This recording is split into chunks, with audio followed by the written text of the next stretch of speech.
เลิกแล้วเดียวโยมก็มาเลยด้วยจบจากโยมจบจาก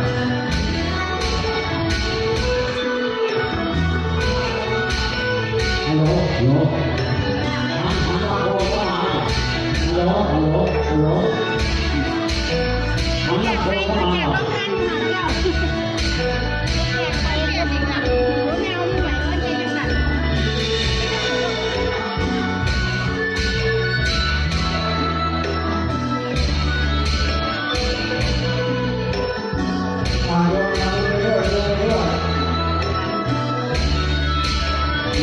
ยอมได้ดีเรียกว่าก่อนจากนี้ได้ยังบริวารแต่ตอนนี้โยมก็มาด้วยความตั้งใจนะโยมไม่ได้ตั้งใจก็มาด้วยเพราะว่านั้นเป็นโยมไม่รับไปแล้วก็นั่นไปไหนยอม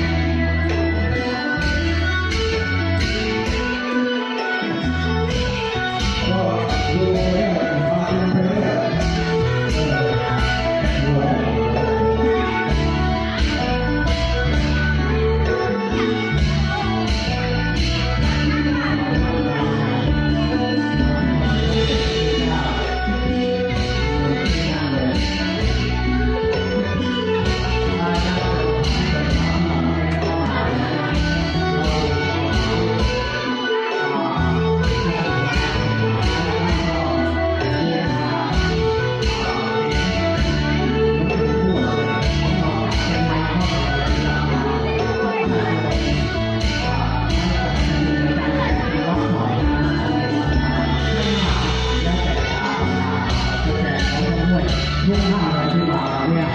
ใครไม่พอก็ได้นะไว้งามมากเลยที่ว่า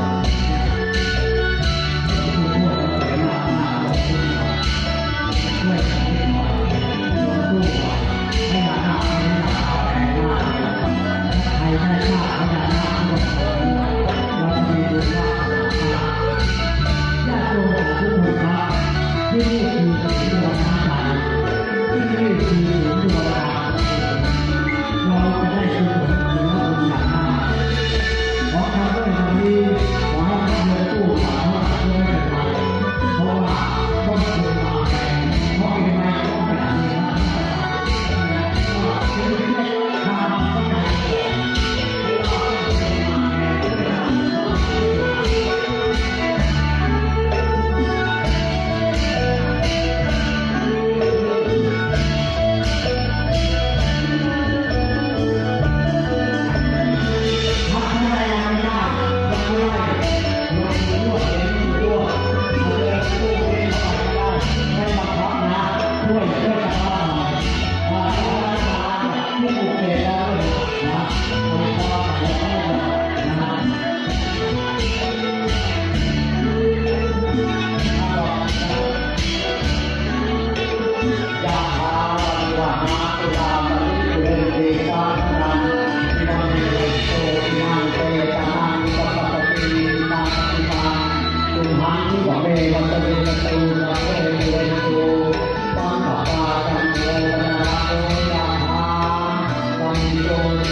มา